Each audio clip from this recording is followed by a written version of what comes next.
Navratri and Shanah Tovah. If you are celebrating Rosh Hashanah, Happy New Year. So there is this new beginnings energy yet again. Isn't it awesome that our calendar, there's so many calendars, and we get so many opportunities for renewal and just reinvention. And, I was really thinking that there's time and space, right? And so time is a real force in our lives. Doing the right thing at the right time is definitely an ingredient for success, wouldn't you say? And so I wanted to shed some light on the meaning of the time we're in right now, because this is such a potent time. Just after the autumn equinox and just before the craziness of the holiday season are upon us, there is a time for this deep self rejuvenation, self transformation. And whatever you do, whether you're an entrepreneur, whether you're an artist, whether you're both, we are being called, I believe, on a collective level to transcend ourselves, transcend our old selves. And we should take all the help that our calendar provides, that nature provides. And so I wanted to share with you kind of the symbolism and also the practical, how to tap into the power of the times today. And so right now, so my name is Mariko Bhakti Hirakawa, and I got to spend really 10 years of my adult life and also the first year of my life as a little bundle in my parents' knapsack as they trekked through northern India, an entire year in northern India, in places like Rishikesh, Benares, a lot of beautiful power centers of India. And I think a little bit of the dust of India got lodged into my DNA. And I believe really this yogic tradition is one of the most comprehensive, powerful, deep, time-tested systems for self-growth, self-transformation, self-transcendence that is really our heritage, as human beings. And so, in the West, there is a very kind of mechanical understanding of time. So we see, the time on our iPhones, the digital time, and it seems like every second is equal to any other second.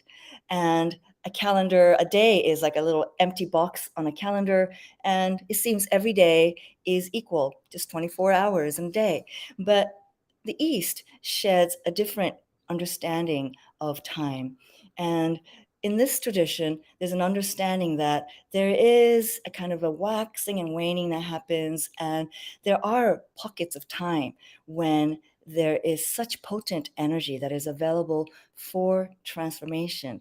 And the yogis were very adamant about really taking hold of this time for deep self rejuvenation and shedding the old skin. Because I don't know if you got to catch my last life, but it was all about the accumulations that we as human beings, these five senses, are accumulating so much sensory information.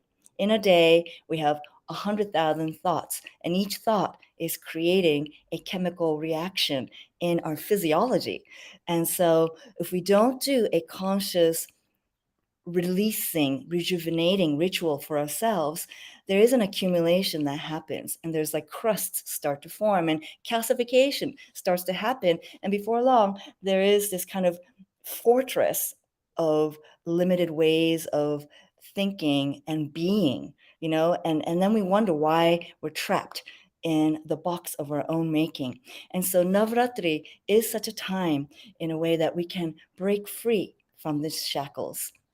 So let me just start by explaining what the word, what is Navratri, first of all, and what does it mean? So for even, for my friends from India, even, like I find that as a Japanese person, like our native cultural holidays, we don't often understand it in the deepest way that we could. And so I think I, as a non-Indian, had a very deep interest in the yogic tradition. And so I delve a little deeper than what the society of the Indian society understands to be Navaratri. Yes, there is that nine days of goddess worship. That is the traditional understanding of Navaratri. Nava for nine and Ratri for nights, 9 nights.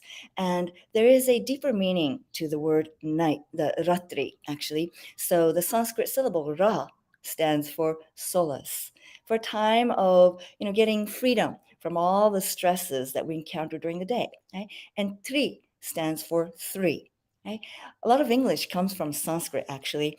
And tri means what? Three afflictions in life. There's threefold afflictions in life. One is physical or physiological, right?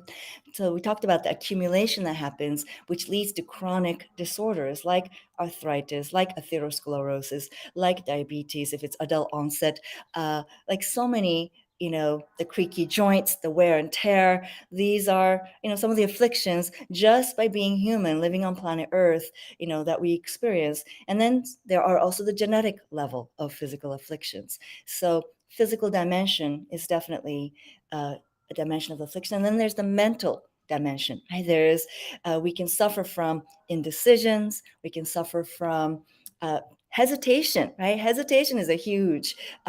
We second guess ourselves, doubting ourselves. That's a form of self-abuse that I want to I want to encourage my visionaries, my aspiring visionaries, to really stop doing. Right? Stop self-guessing yourself. Right? Second guessing yourself. That is a form of self-abuse.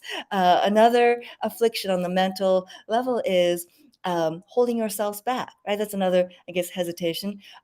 Conflicts, anger, frustrations, lashing out. All these are, mental manifestations of afflictions. And they do definitely create a physiological chemical reaction inside. Now, the third dimension of physical affliction is invisible in nature, but just as real. This is on the causal level, and in the yogic tradition, there is an understanding of the invisible force of cause and effect. And it's very scientific, it's very logical. It's karma is not about reward and punishment. It's not a reward and punishment system, but it's just simply cause and effect.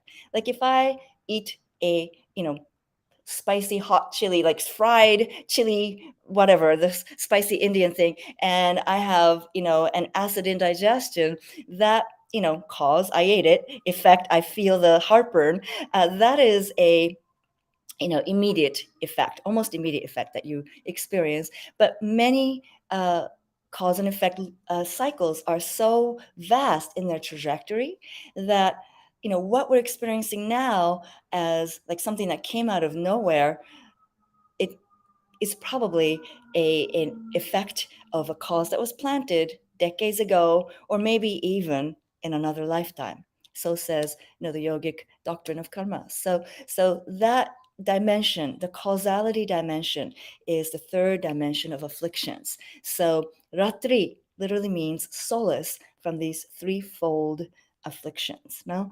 And so Navaratri, the 9 nights, is a time when we as seekers of our higher version of ourselves, right, can go deep within and become rejuvenated.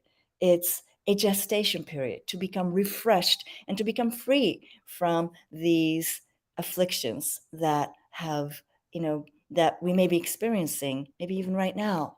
9 is also symbolism of the 9 months we spend in the mother's womb, right? And it's like we are experiencing this gestation period, and then we come out as a new being. And so 9 is divided into 3 sets of 3. So there's primordial 3 qualities on that 3 qualities that permeate all aspects of the universe, and that is tamas, rajas, and sattva. And so tamas stands for inertia. You see, all the old ways of thinking, the habitual ways of being, the unconscious programming that can run our lives, there is an inertia to that.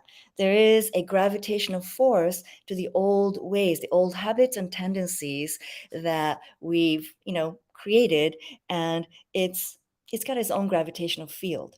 And so in order to break free from that inertia, it takes a kind of an extraordinary force. And for this, so the first 3 nights, to overcome tamas, we need the help of the goddess Durga. That's why Durga is worshipped the first 3 nights. And again, goddess doesn't mean this beautiful feminine, form raining down from the heavens above. We can just simply understand it as energy, right? Energy form. And so, goddess, just think of it as a power that you have access to. Durga is that part of you that has the power to cut asunder the attachments to the old tendencies, the old, you know, ways of thinking, the contractive, survivalist, scarcity way of thinking that has held us back in the past. And Goddess Durga, if you see the iconography, she is bright red, and I'm wearing red just to honor the Goddess Durga, this fire energy, because fire rises, right? Fire burns away the old ways, the old obsolete ways, or what should become obsolete, into ashes, and creates possibility for the subtler, the newer, right? So the first 3 nights is about overcoming tamas, right? Severing the cords of attachment. So, what tendencies do you need to overcome within yourself right now? What limitations have you experienced in this year so far that you know needs to be transformed? I know I have a few of those, right? So the second 3 nights is dedicated to, it is really about Rajas. Rajas is the force in the universe that is all about action, passion, movement, making things happen, and ambition. But if we get too rajasic, then we can become too aggressive, and it can backfire on us. And so to help us really channel that rajas energy in the most beneficial way possible, we take the help of the goddess Lakshmi. Lakshmi is the goddess of abundance and wealth that, you see she's, sitting in a beautiful red lotus with palms like this, and she is bestowing golden coins showering down on you, you know, and and she is the goddess of wealth. There is this, she's a very popular goddess, but what's so beautiful about Lakshmi is that she also represents purity. So there's this understanding that true wealth, abundance that fulfills on all levels, has to have accompanied by purity, right? It has to be accompanied by purity. So in the West, when we think about money and material wealth, often there is this kind of association with darker qualities that people have stories about, like greed and all these darker forms. So we can manifest material wealth through greed, but then it's not going to give you that abundance and the long-term peace and happiness that you long for, right? So Lakshmi represents that long-term abundance that is truly about the emotional signature of abundance as well as the material heaviness. So both can coexist. That's the beauty of Lakshmi. And so we worship Lakshmi on the second set of 3 nights, right? And then the last 3 nights, so after you've overcome tamas and tamed rajas, right, overcome inertia and channeled that rajasic energy of ambition into the most beneficial way possible, then comes sattva. Sattva is all about clarity and clarity of being. So in these last 3 days, we, take the help of the power of Saraswati. Saraswati literally means to flow, and swa means the self. So Saraswati is literally like flowing into yourself. Saraswati is the goddess of learning, the goddess of arts and self-expression and eloquence. And so yogic tradition really really respected this aspect, that it considered the ability to learn one of the highest prized qualities of being human, because it requires us to fire, a whole new set of neurons together and then wire those together in order to be able to think and perceive in new ways, and you know to be able to conceive of a higher vision, of a higher reality that doesn't yet exist, but on the level of our mental, in our level of our vision, it does exist. And so we need the help of Saraswati to activate our imagination, to activate our creativity, right? So if you've been trying to get to, from point A to point B, and you've hit across, get, so many obstacles, there is, we need to shift out of that old box way of thinking into a higher, right, higher way of conceiving of that vision. And so Saraswati is that higher road of, imagination that is married with the highest part of our human intellect, right? When Saraswati blesses your intellect, then you have inspired thoughts. And so these 9 nights, right, where we go through overcoming tamas, the inertia, and channeling rajas into the most productive and most happiness creating form possible. And we emerge into sattva of Saraswati, of the capacity for creative thought. This 9 nights are truly like gestation period for new birth. So, and then the 10th day is called Vijaya Dashami. Vijaya means literally, victory over the inner demons. And I want to read to you some of the names of the inner demons, because I really was kind of tickled by the name of them. One name of the demon is called Dhumra Lochana, and literally means one with cloudy vision. Isn't that interesting? So this is again, demon can be seen as like our inner obstacles, right? So what is clouding your vision right now, right? What's preventing you from seeing clearly? Like, what's that obstacle to clear vision? Is it self-doubt? Is it indecision? Is it, lack of vision? So Dhumra Lochana is a one demon that the goddess, the inner goddess, slays, right? And another one is Shumba and Nitumba. This is a twin demon, and one is about doubting oneself. Shumba is about doubting oneself, and Nitumba is a demon that is, doubting others. So both, doubts are seen as, inner obstacles. And so clearing away, many of us, I've talked to many people in our visionary session, and so many people tell me about their self-guessing themselves, second guessing themselves. And self-guessing yourself when it comes to vision is a form of self-abuse.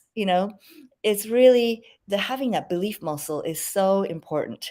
And so we need that, the inner goddess Durga, to cut asunder our doubts, or maybe it's our addictive tendency to doubt ourselves, right? And another last of the demons that I wanted to share with you is called Mahishasura, probably the most famous of the three. Mahishasura is inertia, our tendency towards depression, our tendency towards self-pity, our tendency to just like pull a pillow, blanket over our head and just want to just shut the world out and just stay in our cocoon of, comfort, but that is very limiting kind of a comfort. So Mahishasura, so allowing the goddess, inviting the grace in to say, hey, I'm ready for change. I'm ready for change. I'm ready to come out of the cocoon. And so these 9 nights are a fantastic opportunity for us to really do some inner soul searching, right? All of the planets are Many of the planets are retrograde right now, so it's a great time to reassess, reevaluate, look back over your ear and see, what created the success that I've been able to have so far? What were the obstacles? How can I do it better? What were the qualities that got in the way? What were the tendencies that got in the way? What were the beliefs? I do a belief audit. What beliefs created the limitations? Right? So this, on a practical level, putting pen to paper and just doing a re-evaluation can really, really help at this time. And what else? During the Navratri, it's really recommended that you eat lightly, just to keep yourself in a light state of being, and drink hot water to digest the toxins that have accumulated. So, we want to digest whatever accumulations there have been, and also make time for the practices that mitigate rajas and tamas, right? Inertia and too much restlessness. Mitigate rajas and tamas so that sattva, clarity, can rise to the surface. Because when sattva rises, the thoughts that arises in the sattvic state of being are your inspired, those are the seeds for inspired action. When you take action on those inspired thoughts, then those will bear fruit. So make time for meditation. I recommend, little by little, expand the duration of the time you sit. If you sit for 10 minutes the starting day, then next day 11 minutes, the next day 12 minutes, and just increasingly expand the time. Then by the end of Navratri, you'll be sitting 19 minutes, right? From 10 minutes to 19 minutes, it's a huge difference. And so you will have gained the sitting power. And this sitting power is an amazing attainment. And so these are some of the things you can do to really take this Navratri energy and make it your own and go through your own kind of 9 months of gestation period so that you can emerge anew. And by the time the holiday season hits us, you're ready to roll. You're ready to take birth and really ready for the holiday season in a very calm and empowered way. And by the way, the Vijay Dashami day at the end of this 9 days of Navratri, and I believe that's September, October, is it October 6th? October 6th, perhaps, is a Vijay Dashami day. That is a great day for, beginning any new venture, right? Starting something new. And so take these 9 days to go through some purification for yourself. And I hope this was really, I hope this was served you. And, if you want to, practice going deeper into the practice of yoga, maybe you have seen some of my posts, and I wanted to just offer you a free gift. Just simply type yoga into the chat below, and I'll just reach out to you. You can DM, and I will send you the password and the link to one of the videos from my paid program, the 30 days, visionary 30-day yoga challenge. And I have a beautiful practice called devotion in motion, which is designed to open your heart and to get you in touch with this deeper dimension, this creative energy of the goddess energy that is so potently available right now. And so we can enter this time with open heart, open mind, all the doors of our perception wide open. And so thanks so much for watching. And I want to wish you an amazing Navaratri. May this be a new birth for you, and happy Rosh Hashanah, Shana Tovah to you, and look forward to seeing you in the next live. Take care, and thanks so much for watching.